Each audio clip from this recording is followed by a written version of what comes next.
Hi everyone, I'm Kevin Kopp, and I am pleased to be able to continue our series of conversations today with members of the student-athlete group Owls for Justice. Today we've got two members of the Temple football team and founding members of this group advocating for social justice and change here in Temple athletics, Isaiah Graham-Mobley and Max Cavallucci. Guys, thank you so much for being here.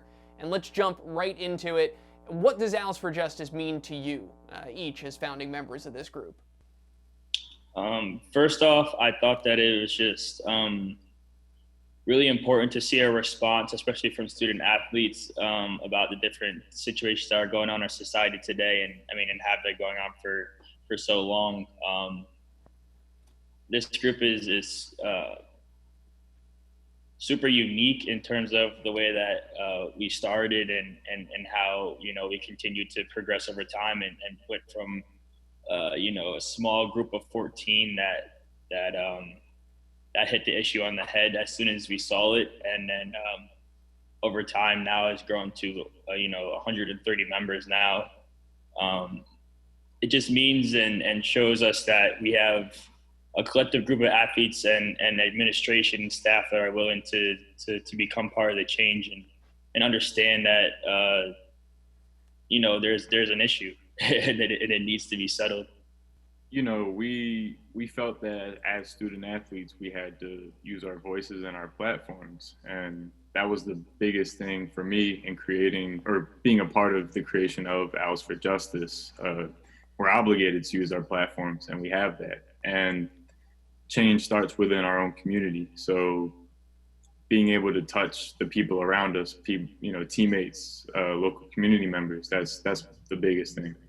I know that this group has been very busy, very active in terms of setting its goals and already starting to meet some of those objectives. So I just want to hear from each of you what the past month has been like.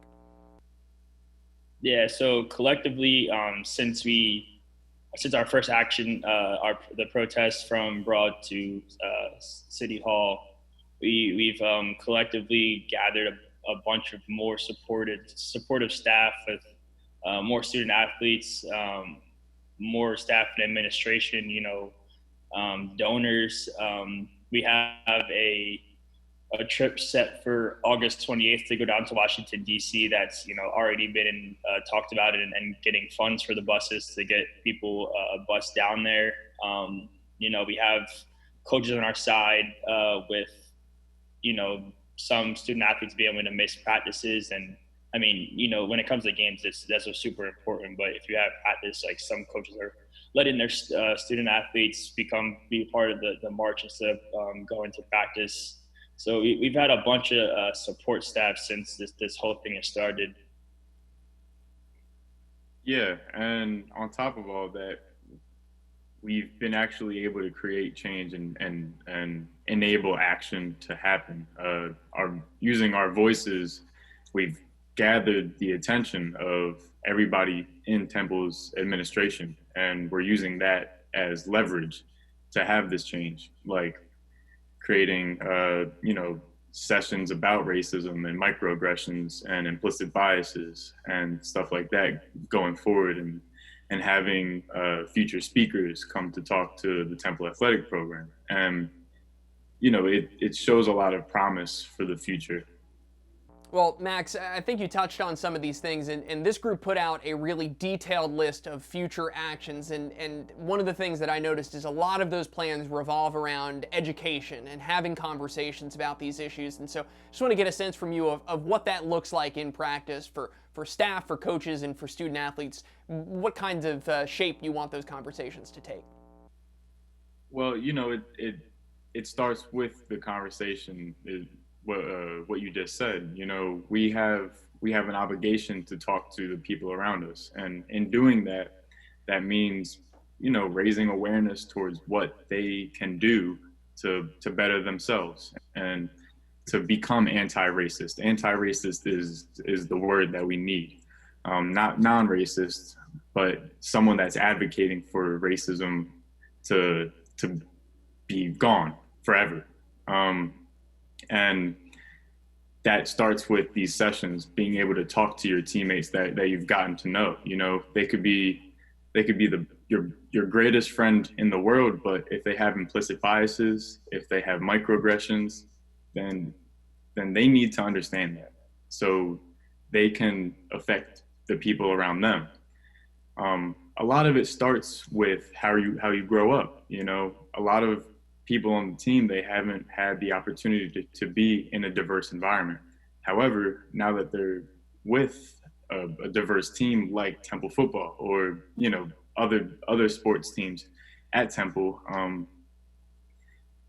you have the opportunity to really see life and other cultures and other religions, and obviously be around other races. So yeah, I wanted to ask about that specifically because you guys are both members of the Temple football team. I know you both are from this area, the greater Philadelphia area. It's the largest team on campus. It's obviously an incredibly diverse group. It always has been. That's rooted in our history and kind of the ethos of this program. So, you know, how much does that mean, and how much do you feel like, you know, the football team itself can kind of drive a lot of these larger conversations, just because this is already something that you guys are living out every day?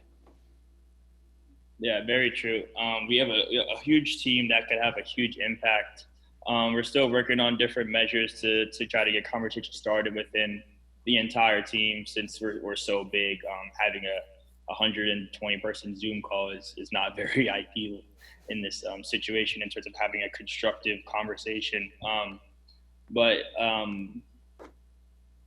the football team, I think, could have a huge impact in terms of, you know, protests and using their social platforms to better and pass on the message. You know, the more voices you have, the more the message is going to get out, and the more educational, you know, features people are going to be able to read and see and understand. And, you know, you could touch so many people just by putting something on your feed. So, you know, the more people to do so, the longer the messages are going to ride out. Which is, you know, a very unique opportunity that we have here at Temple, having so many different connections around the country. Being here, we know so many different alumni, and Olivia Wynn and Stephanie Coakley and Justin Miller have done a great job be able to get us in touch with so many different people to try to spread out this message and get people to understand that, you know, this is what Temple University and Temple Athletics stand for, and we're not going to accept anything else other than that, and trying to pass on this message of equality and understanding that this racial injustice is something that needs to be abolished.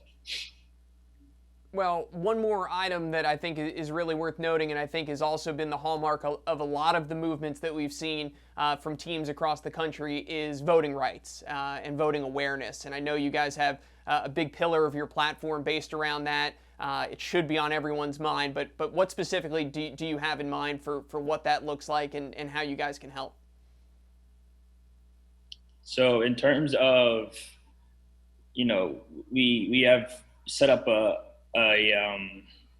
you know, an Excel chart with each team, and we're trying to get, you know, as much information out there as possible. So first off, we're starting with, you know, having people sign up, what state they're from, and then whether they're registered to vote in that state, and if not, getting them registered to vote in their state or in PA. So those are the first steps, and then after people are registered, we will start to, you know, help educate, help to find different resources to help people understand, you know, who they should be, not necessarily to push people to vote for someone specifically, but, you know, give them more educational resources on how to, you know, understand what voting means, how much impact it has on all of our communities and, you know, the whole world as a whole. There's so much that goes into it that, you know, even myself right now don't even know. So I still have to educate myself on it. So, you know, once I also do that, I'll also, you know, pass along the message. Well, Isaiah, I think you mentioned it earlier, this platform that student athletes are now in some ways for the first time discovering they have. And so for my small part here, while I can give each of you a platform, what do you want folks that are watching to know? I'll keep it simple. We need you. You know, it's that simple. What you can do is obviously reach out. Like, please don't feel like reaching out is going to be a hard. It won't. You know, reach out, be a part of it, please, because we need you. And the bigger we can get, the more change we can create. So. Yeah, I'll keep it simple as well, and start off with saying that a lot of people think that the movement is more politically and stands by politics more than anything else. And I think that it's important for everyone to know that it's way more than that. It's more morally than anything, in terms of being a decent human being, understand that everyone values equality and an equal opportunity to be successful in life, and simply others that look like me just don't have the same opportunities as everyone else in our society. And it's also super important to know that your voice is going to be heard, no matter what. Using your platform, coming to protests, educating yourselves, educating others, your voice is going to be heard. So for those that feel as though their voice doesn't matter in situations like this, it really does. Like, every voice has an impact, and you'll feel that impact. You'll feel as though you're helping out, and you'll feel good about yourself, because when you help, humanely, you feel good. So the more help, the better. And before I let you guys go, Isaiah, I know there is an upcoming event this week, so I just want to give you a moment here to share that with the folks watching today. Yeah, so coming up soon on July 8th at 12 is going to be another protest on Cecil B. Moore and Broad. So if you want to come out and support, we'll be there.